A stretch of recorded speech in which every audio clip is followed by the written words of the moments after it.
दोस्तों, आज की कहानी है देवर जी मुझसे। अगर आपको इतनी ही दिक्कत है तो अलग रहने क्यों नहीं चले जाते आप। भाग दो।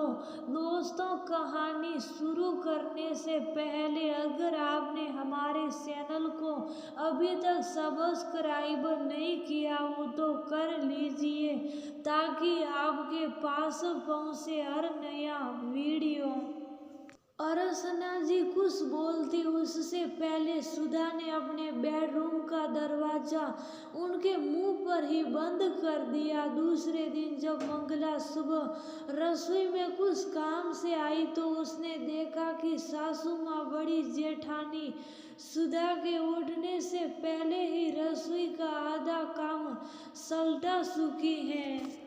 मंगला तपाक से बोली, माँ जी क्या बात है, बहुत सेवा कर रही हो बड़ी जेठानी की। आप सुबह का खाना वह देती हैं तो रात का खाना मैं देती हूँ आप लोगों को, ये तो याद ही होगा ना।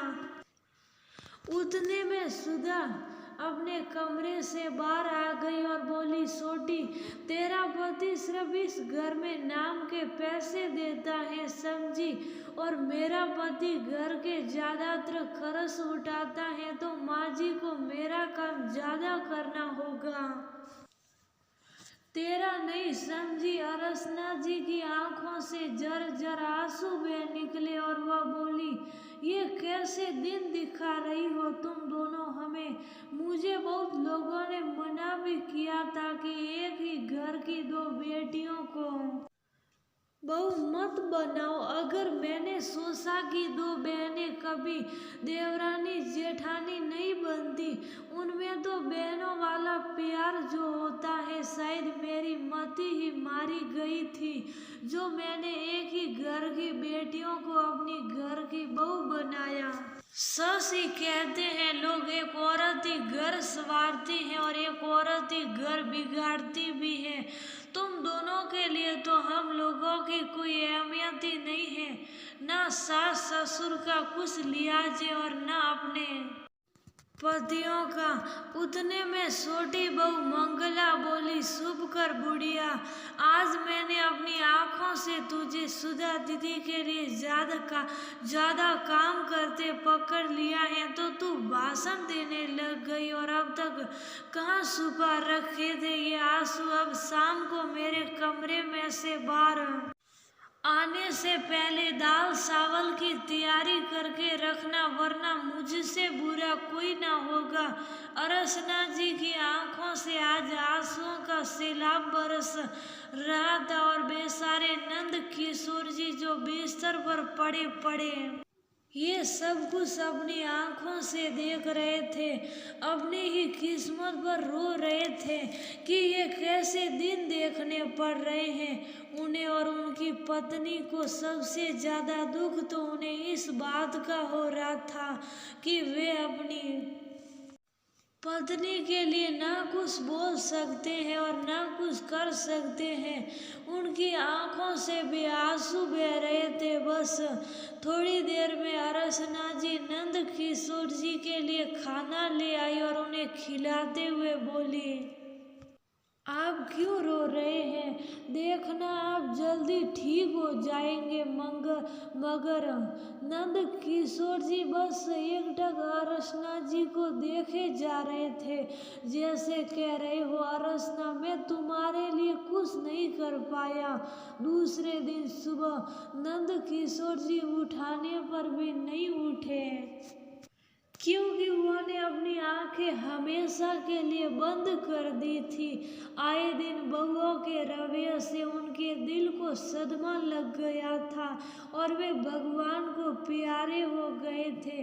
अब अर्चना जी और अकेली हो गई थी और उनके साथ बहुओं का रवैया और बुरा हो गया था। दोनों भाई भी अपनी अपनी पत्नियों से परेशान हो चुके थे, मगर सुधा और मंगला अपनी मनमानी करने में बाज कहाँ आती थी। रमेश अपने छोटे भाई राजू को अपना छोटा भाई नहीं अपने बेटे की तरह प्यार करता था और छोटा भाई राजू भी बड़े भाई रमेश को पिता की तरह इज्जत देता था, मगर उनकी पत्नियां सगी बहनें होकर भी एक दूसरे के लिए सुड़ैल की भूमिका निभाती थी और सारे घर वालों का जीना दुर्भर कर दिया था। उनके इस तरह के रवैये में दोनों भाई और उनकी माँ अरसना जी पीस कर रह गए थे। एक दिन रमेश बहुत उदास बैठा हुआ था, तभी अरसना जी उसके पास आई और बोली, बेटा क्या बात है, तू आजकल बहुत उदास रहने लगा है। रमेश बोला, माँ मुझे कुछ समझ नहीं आ रहा, मैं क्या करूँ। छोटे भाई के लिए कुछ भी सोचता हूँ तो खुद गरज कहलाता हूँ। सुधा तानों की बौछार से मेरा जीना हराम कर देती है। वह राजू और मंगला से इतनी नफरत करती है कि उनकी शक्ल तक नहीं देखना चाहती। अरसना जी बोली, रमेश जब पानी सर से ऊपर चला जाए तो उसी समय सही निर्णय ले लेना चाहिए। तुम दोनों के घर की शांति भंग ना, इसलिए तुम दोनों भाइयों का अलग हो जाना ही अच्छा होगा। रमेश बोला, माँ छोटे के पास कहाँ इतने पैसे हैं कि वह अलग रहे, और सुधा मुझे छोटे की मदद करने देगी नहीं, मगर अब मुझे सुधा से छुपाकर राजू की मदद करनी होगी ताकि उसे पता ना चले और घर की शांति भी भंग ना हो। अरसना जी जानती थी रमेश एक अच्छा बेटा होने के साथ साथ एक अच्छा भाई भी है, इसलिए वह सुधा घर में उनके साथ कैसा बर्ताव करती है ये बातें कभी रमेश को बताती नहीं थी, क्योंकि वे जानती थी रमेश अपनी माँ का अपमान सहन नहीं कर पाएगा और उन्हें डर था कि रमेश ये सब सुनकर कहीं सुधा पर हाथ ना उठा दे। इस घर में नंद किशोर जी की यादें जुड़ी थी, इसलिए वह ये घर भी छोड़ना नहीं चाहती थी। दूसरे दिन सुबह सुबह फिर दोनों बहनें सुधा और मंगला किसी बात पर झगड़ पड़ी। उतने में वह राजू आकर अपनी पत्नी मंगला को डांट लगाकर बोला, बड़ी भाभी तो किसी बात को नहीं समझती, कम से कम तुम तो समझा करो। ये सुनते ही सुधा चिल्लाकर बोली, देवर जी मुझसे अगर आपको इतनी ही दिक्कत है तो अलग रहने क्यों नहीं चले जाते। राजू भी ताव में आकर बोला, भाभी अगर आप दोनों बहनों का व्यवहार इसी तरह का रहा तो वह दिन दूर नहीं जब मुझे अलग रहने जाना पड़ेगा। सुधा बोली, कल जाते हो तो आज जाओ और तुम्हारी माँ को भी यहाँ से ले जाना ताकि ये यहाँ रहकर मेरी शादी पर मूंग ना दले।